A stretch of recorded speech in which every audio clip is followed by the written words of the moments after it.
4 December 1971 Punjab সেক্টরের शकरगढ़ বাল্জ ভারতীয় one কোরের লেফটেন্যান্ট জেনারেল হরবক্স সিং লঞ্চ করলেন অফেন্সিভ।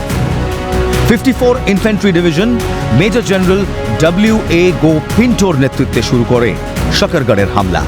লক্ষ্য একটাই, বসন্তর নদী পার হয়ে পাকিস্তানি ওয়ান কোরকে ধ্বংস করা। 4 থেকে 6 ডিসেম্বর 16 আর্মার ব্রিগেড সীমান্ত পার করে ঠাকুরদার দখল করে। 9 ইঞ্জিনিয়ার রেজিমেন্ট চক্রা দেহেলহারায় 800 মিটার খনি ভেঙে ব্রিজহেড তৈরি করে।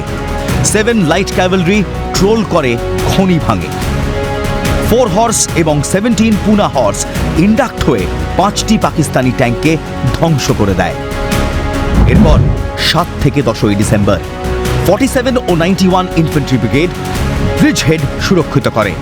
তীব্র শিলিং শুরু করে পাকিস্তান, তবে তাও দমে না ভারতীয় সেনা।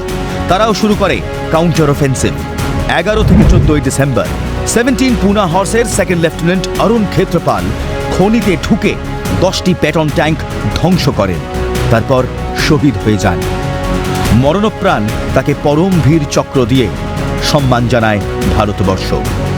মেজর হোশিয়ার সিং 3 গ্রেনেডিয়ার্সের জরপাল ধরে রাখে। পাকিস্তানি কাউন্টার অ্যাটাকের মুখে তিনিও শহীদ হন। মরণপ্রাণ তাকেও পরমবীর চক্র দেওয়া হয়।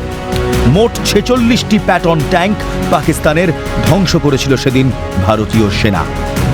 এরপর 15 ডিসেম্বর পাকিস্তানের 8 আর্মার্ড ব্রিগেডের লেফটেন্যান্ট কর্নেল আকরম রাজার 5 ফেস অ্যাটাক লাগওয়াল ব্রিজহেডে।